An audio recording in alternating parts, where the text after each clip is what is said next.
Red and blue lights tore through the Texas darkness, scattering across the polished body of a government-issued sedan.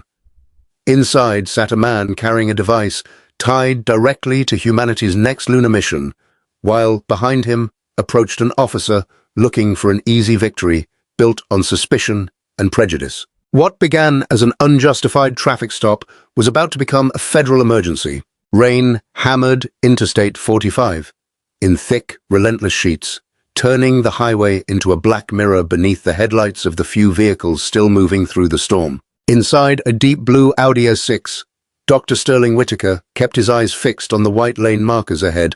A soft John Coltrane track played through the speakers, but even the music could not fully settle the pressure building in his chest. Sterling understood pressure. Han held a doctorate in aerospace engineering from the Massachusetts Institute of Technology and served as the lead propulsion system specialist for the Artemis III mission at the Johnson Space Center in Houston.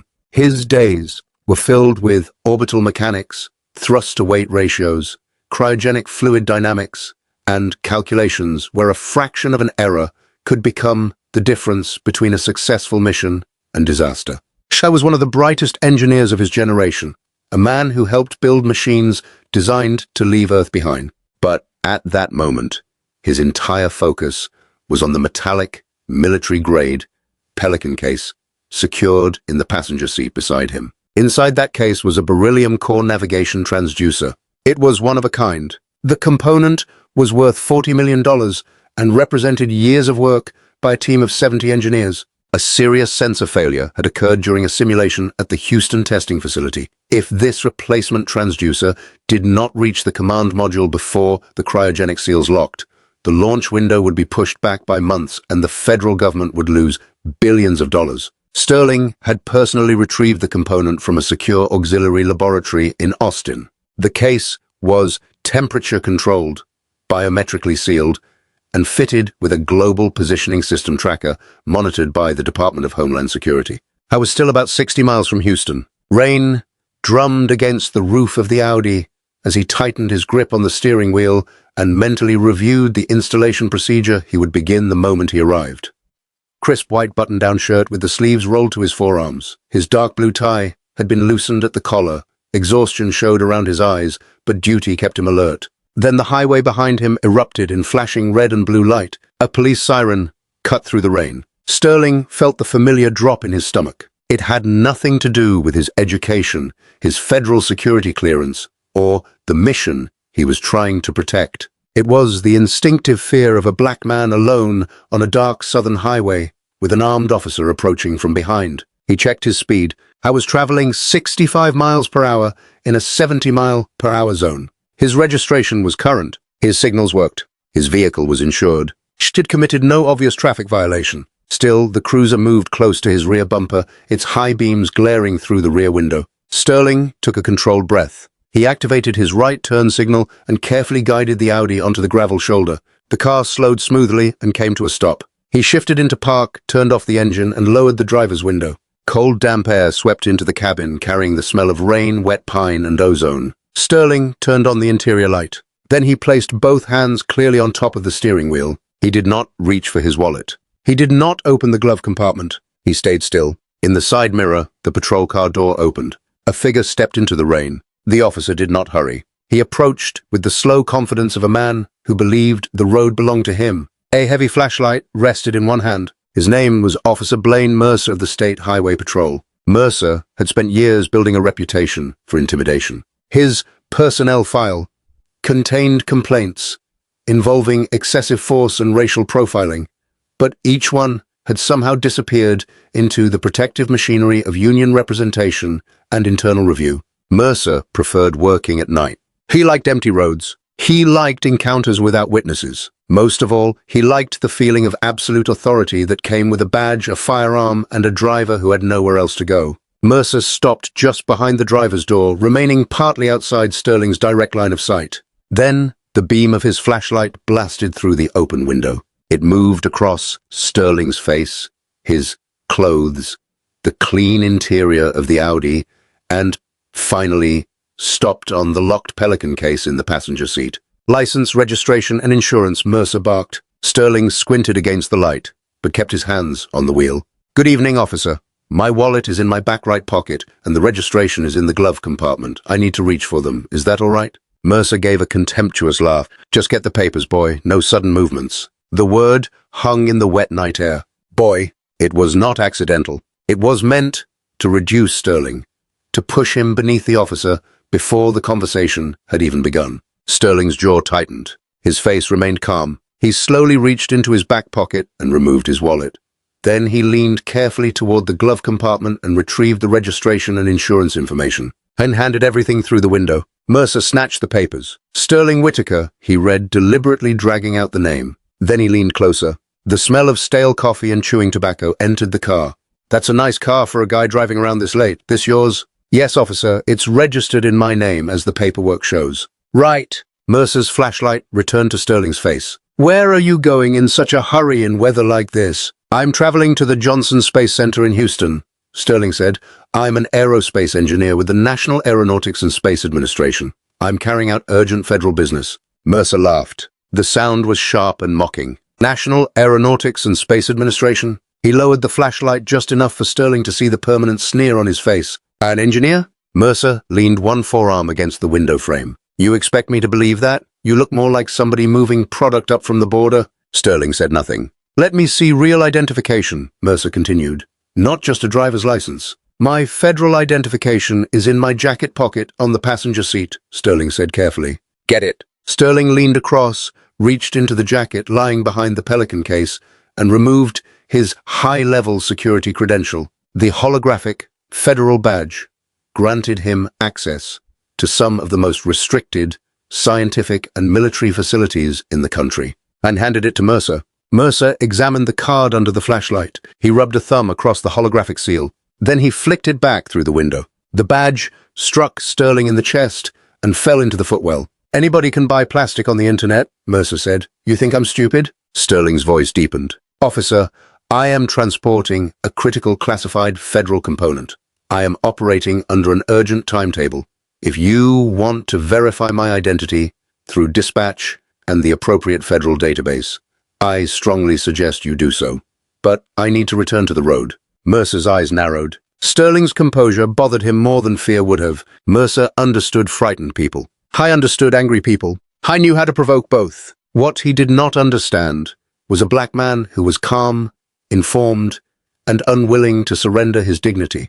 The flashlight moved back to the Pelican case. What's in the box? That is classified federal property, Sterling replied. I'm not authorized to discuss the contents, and the case cannot be opened outside a Class 100 cleanroom environment. Classified federal property, Mercer repeated mockingly. He stepped back. His hand rested on his holstered sidearm. You know what I think? I think you're a smart-mouthed drug runner with a fake badge. I think that box is full of narcotics or cartel money. He pointed toward the shoulder. Step out of the vehicle. Sterling stayed still for a moment. Officer Mercer, I'm formally advising you that detaining me may severely disrupt a federal spaceflight operation. If you force that case open, you will destroy a $40 million component and potentially commit a serious federal offense. Step out of the car now. Mercer's hand moved to the retention strap on his holster. The danger became immediate. Sterling understood the situation perfectly. I was standing against one of the oldest truths in the world. Knowledge could not top a bullet. A doctorate could not stop a bullet. A federal badge could not stop a bullet if the man holding the weapon had already decided to see a threat. Sterling moved slowly, unfastened his seatbelt, opened the door, and stepped into the freezing rain. Before his shoes were fully planted on the slippery shoulder, Mercer grabbed him by the shoulder and spun him. Sterling's chest struck the wet roof of the Audi. Spread your legs. Mercer kicked his ankles farther apart. Then he began an aggressive pat-down. His hands moved roughly across Sterling's sides, waist, and pockets. He found no weapon, no drugs, nothing illegal. Still, Mercer grabbed Sterling's wrists and pulled them behind his back. Heavy steel handcuffs closed tightly around them. The metal bit into Sterling's skin. You are making a catastrophic mistake, Sterling said, his cheek against the cold, wet roof. Shut up. Mercer leaned close to his ear. You're under arrest on suspicion of trafficking. Now we're going to see what you're really hiding.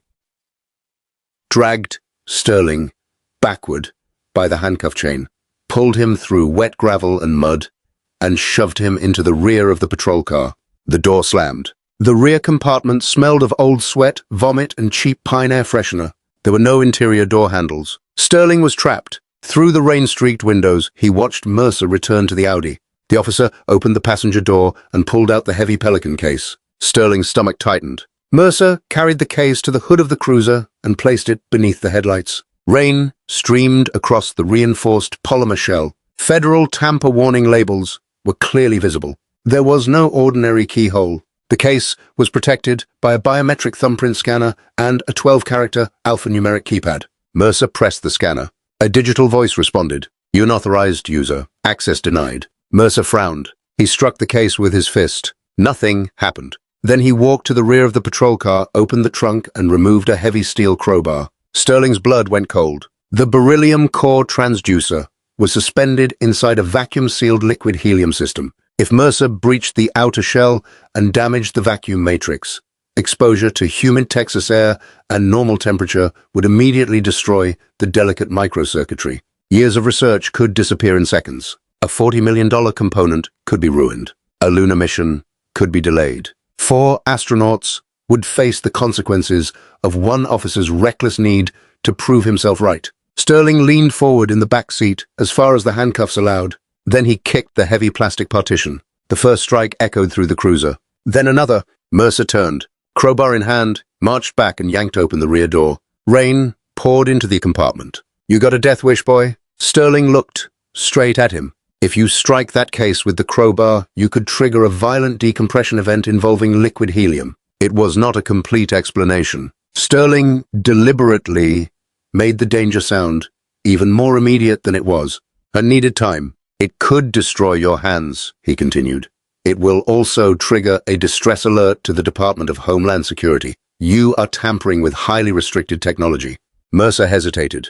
For the first time, doubt entered his face. The case looked unlike anything he normally encountered on the highway. The warning labels were real. The scanner was real. Sterling's voice carried the calm authority of someone who knew exactly what he was talking about. But Mercer's pride would not allow him to retreat. "You're lying." His grip on the crowbar loosened slightly. Sterling spoke again. "Let me make one phone call." Mercer stared. "Before you ruin your career and destroy federal property, let me make one call. Put it on speaker. If I'm lying, you'll know. If I'm telling the truth, you need to hear it from my director." Mercer looked back toward the case. He wanted to force it open. "I wanted to prove Sterling was a criminal. I wanted the entire stop to end with Sterling afraid and Mercer vindicated." But the words Department of Homeland Security and liquid helium had unsettled him. "Fine," Mercer said. A cruel smile returned to his face. "Who are we calling? Your cartel boss?" "My phone is in my left jacket pocket," Sterling said. "Facial recognition will unlock it. Call the contact listed as Director Maren Holloway." Mercer retrieved the phone from the Audi and held it in front of Sterling's face. The device unlocked. Mercer found the contact, called it, and placed the phone on speaker. He waited with a smug expression. The call connected. "Sterling, where are you?" The voice was immediate and alert. It belonged to Dr. Maren Holloway, Deputy Director of Flight Operations for the National Aeronautics and Space Administration. Behind her was the unmistakable sound of mission control. People were speaking rapidly. Warning tunes sounded in the distance. "Telemetry shows that you stopped moving," Maren said. "We are approaching thermal lock on the command module. Do you still have the payload?" Mercer's smile disappeared. "Director Holloway," Sterling said, clearly. "This is Dr. Whitaker. I'm currently detained on the side of Interstate 45 South. A state highway patrol officer has handcuffed me.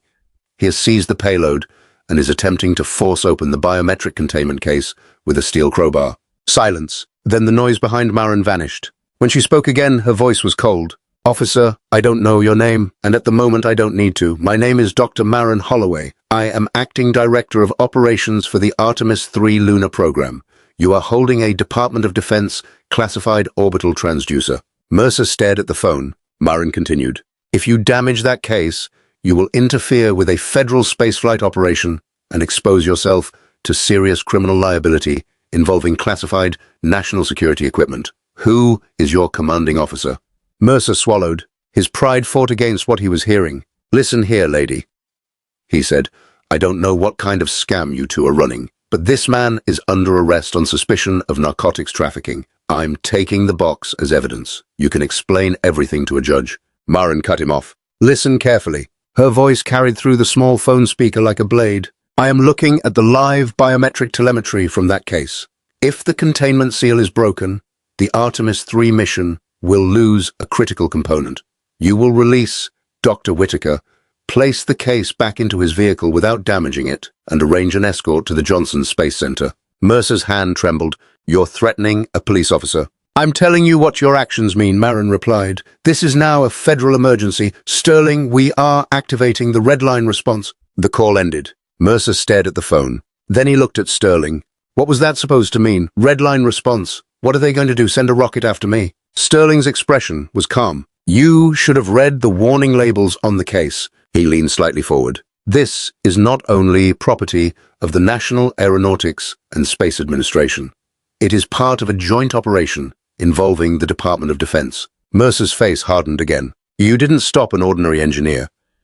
Sterling continued. You seized a critical piece of national security infrastructure. Shut up. Mercer threw the phone onto the front seat. He walked back toward the case and grabbed the crowbar. Sterling watched through the wet glass. Mercer raised the steel bar above his head. Then the sound of the rain disappeared beneath a low mechanical roar. The vibration seemed to move through the road itself. Mercer froze. The crowbar remained above him as he turned toward the highway. A formation of matty black-armored sport utility vehicles was moving toward the scene at remarkable speed. Their bright light bars cut through the rain. Above them came the heavy rhythm of helicopter rotors. 2 Black Hawk helicopters flew low over the interstate, searchlights sweeping across the roadway. Mercer's arms lowered. The crowbar slipped from his grip and struck the wet pavement. The highway was being shut down, and the federal response was coming directly toward him. Rotor wash-blasted rain sideways across Interstate 45. Mercer stumbled backward and raised an arm to protect his face.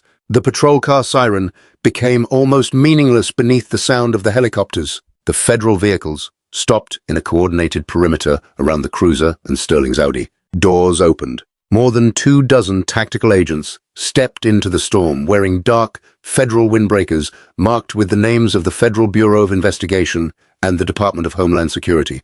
Their rifles were held low, not pointed at Mercer, but ready. Within moments, the officer found himself surrounded. Drop the crowbar and step away from the vehicle, a voice ordered through an amplified speaker. Mercer raised both hands. A tall, broad-shouldered man in a soaked Federal Bureau of Investigation windbreaker moved through the perimeter.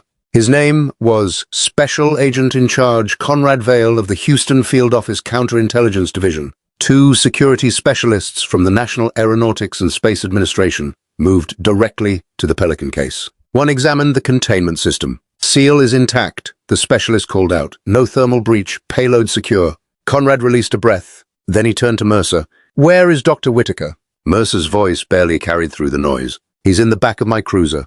I was just conducting a traffic stop. He was acting suspicious. He refused to cooperate. Unlock the car, Conrad said. Now! Mercer fumbled with his keys. He opened the rear door. Sterling sat inside, with his hands still cuffed behind him. Mud streaked his clothing. Red marks surrounded his wrists, but his posture remained straight. Conrad leaned into the cruiser. Dr. Whitaker, I'm Special Agent Conrad Vale with the Federal Bureau of Investigation. Director Holloway sent us. Are you injured? Bruised but functional, Sterling said. Is the transducer safe? It's secure. Conrad turned toward Mercer. Remove the handcuffs. Mercer hesitated. Conrad's expression hardened. Take them off now. If you don't, my agents will remove them, and you will be detained for the unlawful restraint of a federal official. Mercer's hands shook as he unlocked the cuffs. The steel restraints fell away. Sterling stepped out and rubbed his raw wrists. Dr. Whitaker. Another voice cut through the storm. A uniformed state highway patrol captain stepped from one of the federal vehicles. Captain Everett Sloan was Mercer's commanding officer, and had clearly been pulled into the emergency without warning, and his expression was furious. He looked at Mercer with open disgust. Then he turned towards Sterling. Dr. Whitaker, on behalf of the state of Texas, I am deeply sorry for what happened here. Sterling met his eyes. See that it is handled properly, Captain. There was no gloating in his voice. No shouting. He simply walked past Mercer. A federal agent carried the Pelican case to him. Sterling placed his thumb on the biometric scanner. The indicator turned green. The seal had survived. Let's move, Conrad said. We have almost no margin left. The southbound lanes will be cleared for the convoy. Air support will take point. Sterling entered the lead armored vehicle. Before the door closed, he looked back once. Mercer stood in the rain. His weapon had been removed. His authority was gone. Captain Sloan was confronting him with a level of anger Sterling could see, even through the darkness and rain. Then, the federal convoy pulled away. Sirens cut through the storm. Helicopters moved ahead. Sterling and the $40 million payload raced toward the Johnson Space Center. Mercer remained behind in the aftermath of the choices he had made. At the Johnson Space Center, Sterling entered a sterile Class 100 clean room. His ruined suit was replaced by a white anti-static protective garment. His hands, still sore from the handcuffs, moved with careful precision. The transducer was removed from the containment case and prepared for installation. Engineers watched every movement. Mission Control monitored the process. Sterling secured the beryllium core, navigation, transducer into the command module's mainframe shortly before the thermal seals locked. In the observation area, Maren Holloway watched the telemetry stream across the monitors. Then the main status board turned green. A wave of relief moved through Mission Control. Artemis 3 had been saved, but while Sterling returned his attention to the mission, Blaine Mercer's world began to collapse. After the incident, Mercer turned to the shield that had protected him before, his police union. I'd sat in a plain conference room with his union representative, Gideon Barrett, drinking stale coffee and trying to rebuild the story into something defensible. It was dark, Gideon, Mercer argued. The weather was terrible. He matched a profile. He was evasive. I had probable cause to detain him and inspect suspicious cargo. Mercer paced. It was a misunderstanding. Maybe I get suspended. Maybe they make me take a training course. Then this disappears. Gideon looked at his phone. His face was pale. Blaine, this isn't a routine civil rights complaint, he said. You didn't simply mishandle a stop. Do you understand what you actually did? Before Mercer could answer, the conference room door opened. A team of federal investigators entered. They were led by attorneys from the Department of Justice Civil Rights Division and investigators from the Department of Homeland Security Inspector General's office. They carried warrants and evidence boxes. A sharply dressed Department of Justice attorney, named Alana Reese, placed a thick stack of documents on the table. Officer Mercer, you are being federally charged. Mercer froze. Charged with what? A bad traffic stop. For a start. Deprivation of rights under color of law, a violation of Title 18 of the United States Code, Section 242. Alana's voice remained even. You also attempted to force open a classified Department of Defense secured payload containing restricted aerospace technology. Federal prosecutors are adding charges involving attempted destruction of government property, interference with federal operations, and national security offenses related to your attempt to access classified defense material. Mercer's knees weakened. He dropped into the chair. National security? I'm a police officer. You were a police officer, Alana replied. Captain Sloan has terminated your employment. Mercer stared at her. Alana continued. Your body camera. Data and relevant patrol server records were secured under federal warrant. Your union cannot prevent the lawful federal investigation. The reality of the situation finally reached him. There was no local supervisor who could bury it. No friendly review board. No quiet internal settlement. The federal government was not only investigating the roadside encounter. Investigators began examining Mercer's entire career. The national security implications forced local prosecutors to open their own records as well. Soon, the story reached the media. Audio from the traffic stop became public through lawful records procedures. The country heard Mercer call one of the nation's leading aerospace engineers boy. They heard his threats. They heard his determination to pry open a $40 million component with a crowbar. The recording spread far beyond Texas. Mercer became a national symbol of arrogance, racism, and reckless incompetence. The consequences moved into his personal life. His wife could no longer bear the intense scrutiny surrounding the case and the freezing of assets connected to prosecutors' examination of Mercer's past seizures. She left with their children and went to stay with family in Ohio. Former colleagues avoided him. No one wanted to be associated with the officer whose actions had nearly disrupted a lunar mission. Then all cases began reopening. Minority drivers Mercer had stopped, arrested, cited, or detained over the years asked courts and prosecutors to review what had happened to them. The county was forced to spend millions of dollars examining past cases. Dozens of convictions were dismissed or reconsidered. Mercer had become a financial and political liability to the state of Texas. The power he once believed protected him had disappeared. Eventually, the case reached federal court in Houston. The courtroom was packed. Blaine Mercer sat at the defense table, looking nothing like the officer who once ruled an empty highway at night. He wore a grey suit that hung loosely from his shoulders. His hair had thinned. His posture was bent beneath the attention of federal prosecutors, reporters, and a crowded gallery. Mercer's defense attorney was Victor Langley. Langley was expensive, aggressive, and known for turning tiny procedural weaknesses into major courtroom arguments. A private legal defense fund supported Mercer's case. Langley's strategy was simple. He could not deny that Mercer had made serious mistakes. Instead, he would argue that those mistakes came from legitimate police work rather than racial prejudice or deliberate interference with federal operations. Officer Mercer is a patrolman, not a rocket scientist, Langley told the jury. He paced slowly in front of them, and saw a vehicle traveling through dangerous weather, and conducted a traffic stop.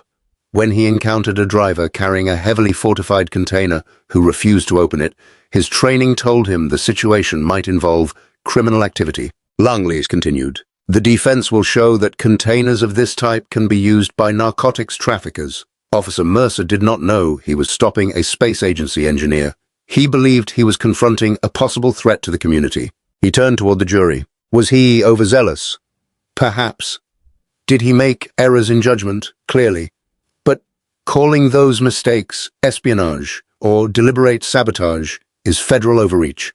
The argument created a small amount of uncertainty. Some jurors listened carefully. Mercer sat straighter. For the first time, he seemed to believe the case might turn. Then the Department of Justice called Dr. Sterling Whitaker. Sterling entered the courtroom with the same composed dignity he had carried on the highway. I wore a tailored charcoal suit. I took the oath and sat before the microphone. Lead prosecutor Evelyn Shaw guided him through the events. Sterling explained the mission. I described the beryllium core transducer. He explained the cryogenic containment system and what would have happened if Mercer had forced the case open. He spoke clearly enough that people without engineering backgrounds could understand the danger. The $40 million component was not simply expensive. It was mission critical. Its destruction could have delayed Artemis 3 and placed years of work at risk. Then Victor Langley rose for cross-examination. Dr. Whitaker, you have a doctorate from the Massachusetts Institute of Technology, correct? I do. You're a highly educated man. You're accustomed to being listened to. You're accustomed to giving instructions. Sterling watched him calmly. Langley continued, "So, when a state trooper told you to step out of your car, you felt insulted, didn't you? You believed you were above him." "I believed the law was being used against me without lawful cause," Sterling replied. "You refused to open the container." "Yes." "You created a confrontation." "No." Langley's voice became louder. "You used words like federal crime and sabotage.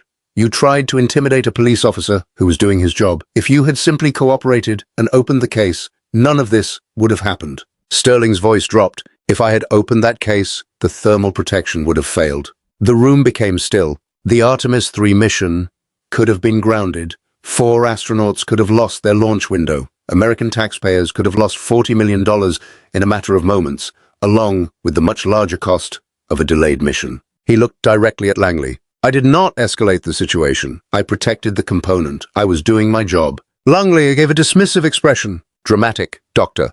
But Officer Mercer did not know your intentions were innocent. He acted on reasonable suspicion." Evelyn stood. "Redirect, Your Honor." Judge Theodore Marsh nodded. "Proceed." Evelyn walked toward the center of the courtroom, holding a digital tablet. Dr. Whitaker.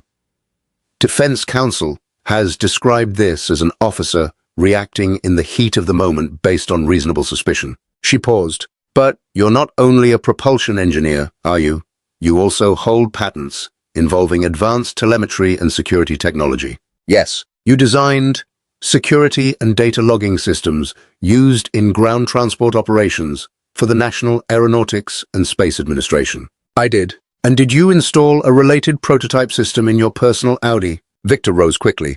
"Objection. Relevance. It goes directly to whether the traffic stop developed spontaneously," Evelyn replied. Judge Marsh considered it. "Overruled," Sterling answered. "My Audi is equipped with a 360-degree continuous audio and visual telemetry system. The system can lock data to a secure cloud server when collision sensors or emergency proximity sensors are triggered." The color left Mercer's face. He turned toward Victor. Victor no longer looked confident. Evelyn tapped the screen in her hand. "Your Honor, the government offers the decrypted telemetry and audio from Dr. Whitaker's vehicle cross-referenced with recovered material from Officer Mercer's cruiser that federal cyber investigators salvaged from the patrol servers. She turned toward the jury. Let's hear what reasonable suspicion sounded like before the traffic stop began. The courtroom screens came alive. Rain filled the image. Sterling's Audi was visible from a rear-facing camera. Then Mercer's voice came through the speakers. The recording had been captured before the patrol lights were activated. Mercer was speaking to another officer on the phone. "Yeah, I'm stuck out here on 45, his recorded voice said. "Dead night." Then there was a pause. "Hold on. Fancy Audi coming through. Dark windows." Typing could be heard. Mercer was checking the vehicle. "Registered out of Austin. No warrants. Clean record." Another pause. "Name is Sterling Whitaker." More typing. "Let's pull the driver's license photo." Silence. Then Mercer laughed. "Well, look at this. A black guy in a car this expensive in the middle of the night is probably running for the Houston Syndicate. I don't care how clean his record is." The courtroom remained completely still. Mercer's recorded voice continued. "I'm going to light him up. I'm going to tear that car apart just to watch him sweat." The recording ended. No one moved. The defense theory collapsed in a few sentences. There had been no sudden suspicion based on the Pelican case. No spontaneous concern during the stop. No good faith misunderstanding created by weather or behavior. Mercer had checked Sterling's record before activating his emergency lights. I knew there were no warrants. I knew the registration was valid. Then he looked at Sterling's photograph and decided that a black man in an expensive vehicle must be a criminal. The stop had been intentional. The prejudice had been recorded. Mercer covered his face with his hands. Victor slowly sat down. He closed his legal pad. There was nothing left to say that could erase Mercer's own voice. After a brief deliberation, the jury returned. The four persons stood, guilty of deprivation of rights under color of law, guilty of attempted destruction of government property, guilty of interference with federal operations. Mercer sat motionless. Later, the court returned for sentencing. The gallery was full, but the atmosphere was no longer uncertain. Sterling was given the opportunity to deliver a victim impact statement. He walked to the podium. Mercer sat in custody, dressed in a county jail uniform, with restraints secured around him. Sterling looked toward him. "I am a man of science," Sterling began. His voice carried through the quiet courtroom. "I work with variables, constants, and the laws of physics. Gravity does not care about the color of the object it pulls. Thrust does not discriminate. The vacuum of space has no prejudice. In my world, facts matter, and people from different backgrounds work together toward a common goal of pushing humanity forward." Sterling paused. "But on that highway, Officer Mercer looked at me and saw a stereotype before he saw a person. He saw a black man in an expensive car and decided that the car itself was evidence. I ignored my identification, and ignored the federal warning labels, and ignored every chance to verify the truth. I was willing to destroy years of research and endanger a critical national mission, because proving his assumption mattered more to him than learning whether it was true." Sterling looked directly at Mercer. "I do not hate him. Hatred is not useful to me, but I pity the choice he made. While thousands of engineers, technicians, astronauts, and scientists are working together to move humanity forward, prejudice does the opposite. It pulls people backward. It reduces a human being to an assumption. It turns authority into humiliation." Sterling's voice softened. "I ask the court to make sure that he can never again use public power in the way he used it against me."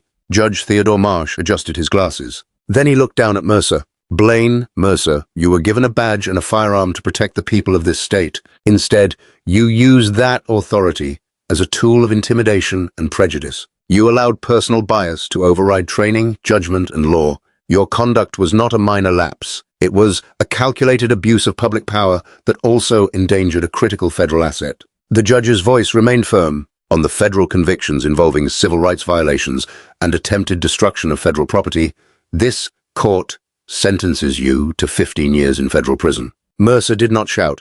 He did not protest. Whatever fight had once lived in him was gone. Federal marshals moved forward. The sound of restraints echoed through the courtroom as they escorted him through the side door. Sterling watched him leave. There was no celebration in his face. Justice had arrived, but it did not feel like victory over another human being. It felt like the necessary consequence of a system finally refusing to look away. Much later, Sterling stood beneath the Florida sun at the Kennedy Space Center. I wore a headset and looked toward the enormous Space Launch System rocket standing on the launch complex. Inside the Orion capsule, 4 astronauts waited for launch. Deep within the guidance system, The beryllium core, navigation, transducer operated exactly as designed. The same component Mercer had nearly destroyed now helped calculate the trajectory that would carry the mission beyond Earth. The final launch sequence began. Sterling watched without speaking. The difficult nights, the engineering failures, the emergency drive through Texas, the handcuffs, the courtroom, all of it seemed very far away. Then the engines ignited. Fire burst beneath the rocket. The structure began to rise. The sound rolled across the space center like thunder. Artemis 3 lifted away from Earth, carrying 4 astronauts toward the moon. Sterling smiled. It was not the smile of someone who had defeated Mercer. It was the smile of an engineer watching years of work become motion. Far away, inside a federal correctional institution in Texas, Blaine Mercer sat on a hard plastic chair in a crowded day room. I wore a khaki prison uniform. A television mounted behind protective steel showed the same launch. Mercer stared at the screen. Another inmate leaned forward. "Isn't that the space mission connected to your case?" Mercer did not answer. On the television, the engines burned brighter. The rocket climbed. The announcer described Artemis 3 returning humanity to the moon. Mercer watched the vehicle rise into a clear blue sky, leaving a long white trail behind it. The rocket represented intelligence, cooperation, discipline, and the decision of thousands of people to work towards something larger than themselves. Then, the heavy steel doors of the cell block closed for routine count. The sound echoed through the room. Mercer looked down at his hands. Those hands had once held a badge. They had held a flashlight, a pair of handcuffs, and a crowbar. They had been used to frighten someone he had never taken the time to understand. Now they held nothing. The man he had dragged into the mud had helped send a spacecraft toward the moon. Mercer had imprisoned himself through his own choices. Justice does not always arrive quickly. It does not always arrive with sirens, helicopters, courtrooms, or dramatic verdicts. Sometimes it begins quietly. It begins when someone refuses to accept a false accusation. It begins when evidence is preserved. It begins when one person chooses facts over assumptions. Sterling Whitaker's story reminds us that dignity does not come from a degree, a federal badge, a security clearance, or an important job. Those things only revealed how wrong Mercer's assumptions had been. Sterling deserved dignity before anyone knew who he was. Deserved it when he was simply a driver on a dark highway. Undeserved it before Mercer saw the federal identification. I deserved it before the helicopters arrived. That may be the most important part of the story. Respect should not depend on discovering that the person in front of us is powerful. Kindness should not appear only after we learn someone's title. Fairness should not be reserved for people with influence. Every human being deserves to be judged by facts rather than stereotypes. Sterling's education could not protect him from prejudice in the moment. His intelligence could not stop another person from making a reckless assumption. What protected him in the end was a combination of self-control, evidence, truth, and institutions willing to act when that truth became clear. His calm was not weakness. On the highway, he knew that anger could give Mercer exactly the excuse he wanted, so Sterling chose discipline. I narrated his movements. He followed commands when physical safety required it. He clearly warned Mercer about the classified equipment and protected the mission without surrendering his dignity. That kind of restraint is difficult. It asks a person to remain in control while someone else is actively trying to take control away.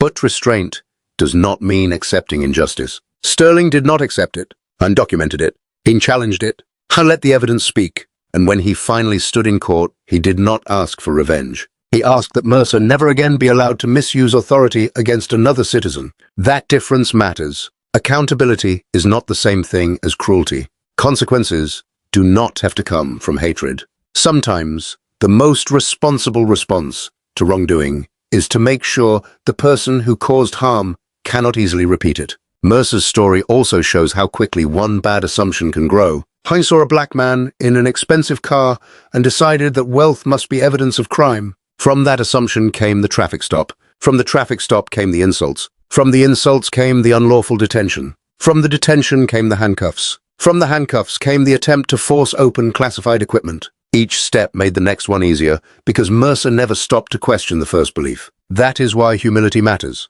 A person in authority does not become weaker by asking, "What if I am wrong?" That question can prevent enormous harm. Mercer had many opportunities to ask it. He could have checked Sterling's federal identification. He could have called dispatch. He could have read the warning labels on the Pelican case. He could have listened when Sterling explained the mission. He could have stopped after hearing Marin Holloway's voice. He could have lowered the crowbar and admitted that the situation was not what he first imagined.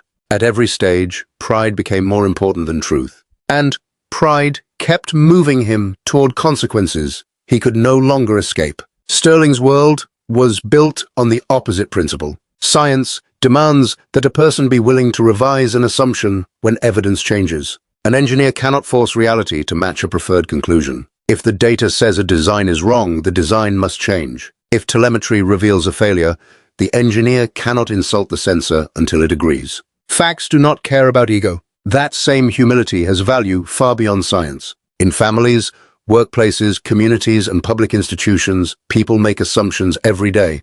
We assume we know why someone is late. We assume we understand another person's background. We assume a stranger belongs or does not belong. We assume a person is dangerous, arrogant, weak, poor, wealthy, educated, dishonest, or important before we know anything real about them. Most of those moments never become federal cases, but they still matter. They shape how we speak. They shape who receives patience. They shape who is trusted. They shape who gets a second chance. And sometimes they shape an entire life. Sterling did not ask the world to treat him as special because he was a brilliant engineer. I wanted something much simpler. I wanted to be treated as a citizen whose rights mattered before anyone knew what he carried in the passenger seat. That's a standard every person deserves. The lesson is not that powerful institutions will always arrive in helicopters when something goes wrong. Most people will never have that kind of response available to them. The deeper lesson is that systems should not require a person to be important before injustice is taken seriously. The unknown driver deserves the same lawful treatment as the famous engineer. The teenager deserves the same dignity as the executive. The person with no connections deserves the same basic fairness as someone who can call a federal director. True equality begins there. It also begins with people who hold authority remembering what authority is for. A badge is not proof of personal superiority. A title is not permission to humiliate. A uniform is not a shield from consequences. Authority is a responsibility. The more power a person is given, the more carefully that power should be used. Mercer believed power meant making other people afraid. Sterling understood power differently. For Sterling, real strength meant remaining calm enough to protect 4 astronauts, years of engineering work, and a national mission while standing handcuffed in the rain. It meant thinking beyond himself, even when he had every reason to focus only on his own humiliation. It meant refusing to let another person's prejudice decide what kind of man he would become. That is strength. The story also leaves room for a quieter truth about consequences and forgiveness. Sterling said he did not hate Mercer. That did not mean he excused him. It did not mean the sentence should disappear. It did not mean the harm was forgotten. Forgiveness, when someone reaches it, does not erase responsibility. Sometimes forgiveness simply means refusing to carry another person's ugliness forever. It means seeking justice without allowing bitterness to become your identity. Sterling returned to his work. He'd returned to the mission. He'd returned to the future he had been building long before Mercer entered the story. That may have been his greatest victory. Mercer had tried to reduce him to a stereotype on a rainy highway. Sterling refused to stay inside that moment. He went back to the clean room. He finished the installation. I watched the rocket rise. Life moved forward. The future moved forward. And the man who had tried to drag him backward was left to face the consequences of his own choices. There is something deeply human in that contrast. Every person encounters moments when someone else misjudges them. Most of us will also have moments when we misjudge someone else. The important question is what we do next. Do we become more certain simply because our pride is threatened? Or do we slow down, listen, and allow facts to correct us? Do we use power to protect our ego? Or do we use it to protect people? Do we carry resentment forever? Or do we take what happened, learn from it, and keep moving towards something better? Sterling's journey offers a simple answer. Keep your dignity. Know your responsibilities. Protect what matters. Let facts stand where anger wants to take over. And remember that another person's prejudice can wound you, delay you, and humiliate you, but it does not have to define your future. True justice is not only the moment someone is found guilty. It is also the moment a damaged system is forced to examine itself. It is the old cases that receive a second look. It is the people who were once ignored, finally being heard. It is the young officer watching the case and deciding that he will not repeat Mercer's mistake. It is the supervisor who chooses to take a complaint seriously. It is the citizen who understands that knowing your rights and preserving evidence can matter. And it is the reminder that responsibility follows power wherever power goes. The rocket Sterling helped send toward the moon was built by people who trusted one another enough to work across disciplines, backgrounds, and differences. No single engineer could have built it. No single astronaut could have launched it. No single technician could have guided it. Progress required cooperation. Prejudice does the opposite. It isolates. It reduces. It assumes. It closes the mind before the truth has a chance to enter. That is why kindness and fairness are not small ideas. They are part of how people move forward together. They allow us to see ability where bias would see a stereotype. They allow us to hear truth where arrogance would hear defiance. They allow us to correct ourselves before a mistake becomes irreversible. Sterling Whitaker carried a device designed to help humanity reach the moon. But the most important thing he carried that night was not inside the Pelican case. It was his self-control, his sense of duty, his refusal to become cruel simply because someone treated him cruelly. His belief that facts would matter if he could protect them long enough to be heard. Those qualities carried him through the highway, the investigation, the courtroom, and finally back to the launch site. Blaine Mercer once believed the highway belonged to him. Hein believed the darkness gave him freedom to act without challenge. He learned that no road, no badge, and no position places anyone above the law. More importantly, the story reminds us that no person should have to prove extraordinary achievement before receiving ordinary respect. If this story stayed with you, share it with someone who believes dignity matters, truth matters, and real strength is often quiet. If you value stories about courage, accountability, justice, and people who refuse to let prejudice decide their future, like the video and subscribe to the channel. And think about the moment that stayed with you most. Was it Sterling sitting calmly behind the wheel while the flashlight filled his car? Was it the phone call that finally forced Mercer to confront the truth? Was it the courtroom recording that exposed exactly why the stop began? Or was it the rocket rising into the sky while Sterling watched the work of thousands of people move towards something greater? Maybe the strongest lesson is the simplest one. We cannot control every person who judges us unfairly, but we can control whether their judgment becomes the limit of our life. We can choose discipline over chaos, truth over assumption, responsibility over ego, kindness over contempt. And when we are given power, even a little power, we can remember that its greatest purpose is not to make others feel smaller. It is to help them stand safely beside us. That is how trust grows. That is how justice becomes more than a word. And that is how people, communities, and even nations keep moving forward.